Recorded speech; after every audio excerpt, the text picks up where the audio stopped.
Assalamualaikum warahmatullahi wabarakatuh.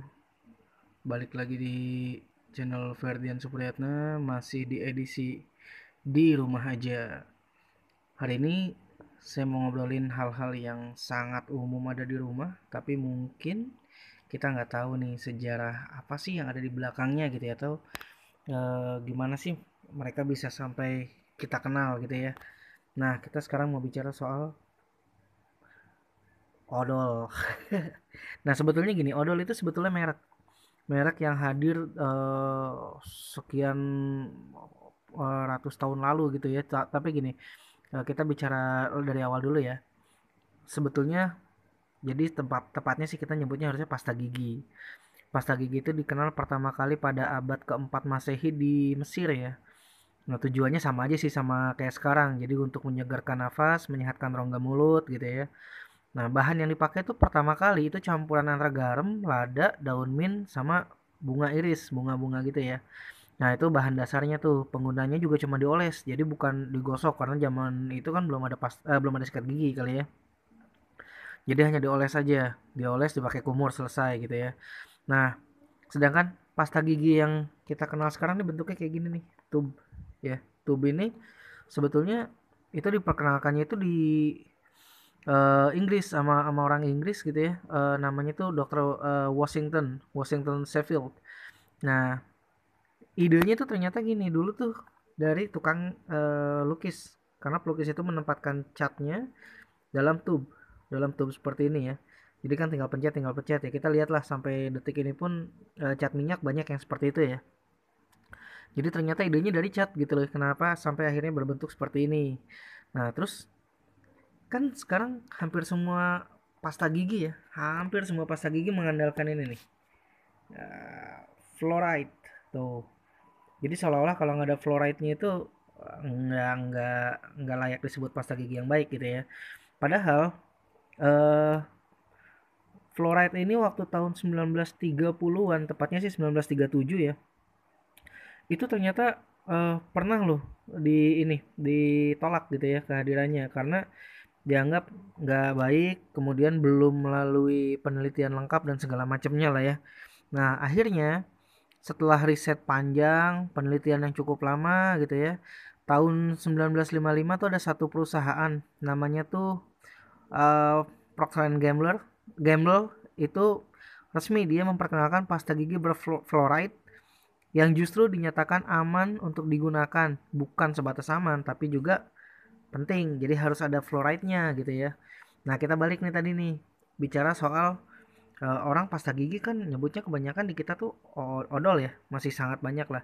Sebetulnya sebutan odol itu sama kayak kalau kita apa ya, sampai sekarang orang kalau nyebut air mineral tuh Aqua, padahal Aqua brand. Nyebut mesin air Sanyo, padahal Sanyo adalah brand gitu ya. Nah, sama odol itu sebetulnya brand atau merek dari pasta gigi yang berasal dari daerah Jerman, dari negara Jerman.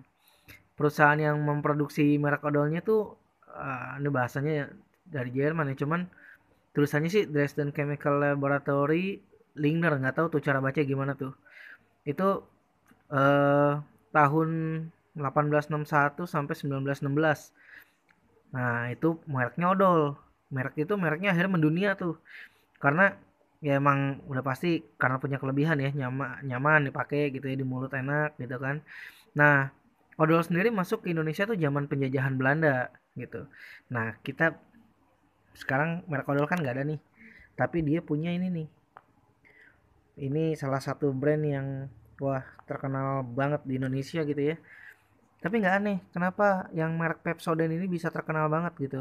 Sebetulnya saingan si brand odol itu di Indonesia dari zaman Belanda tuh adalah di ini si Pepsodent dan Colgate gitu.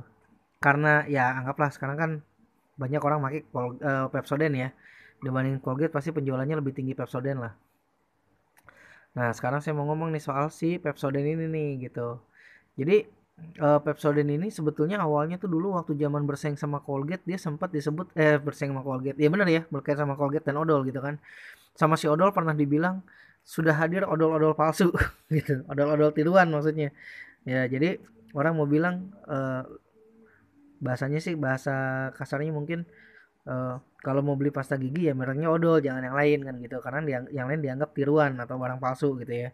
Nah, tapi ini Pepsodent kuat nih dalam hal branding gitu. Pentingnya branding kan di situ ya. Dia beriklan, terus activity banyak di banyak tempat gitu ya. Akhirnya si Pepsodent ini ya malah justru yang bertahan sampai detik ini. Si odol kan sekarang jelas nggak ada di sini ya, walaupun namanya masih nancep. Cuma namanya aja jadi top of mind, tapi produknya nggak ada gitu.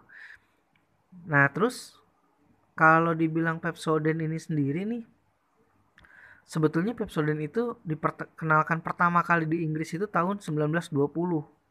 Dia nyebar kemana-mana, hampir ke seluruh dunia, dan masuk ke waktu itu Indonesia ya, Hindia Belanda disebutnya pada tahun itu tuh, masuk tahun 1930-an. Nah, kalau tadi saya sebut si apa odol itu kan tahun 1916 ya, 1916. Jadi 1920 dia udah dapat saingan tuh. 1920 cuman jarak 4 tahunan dari dia jadi terkenal. 4 tahun kemudian tuh udah akhirnya Pepsodent jadi saingannya dan bertahan sampai sekarang gitu. Oke, itu aja sejarah singkat tentang pasta gigi dan si Pepsodent ini.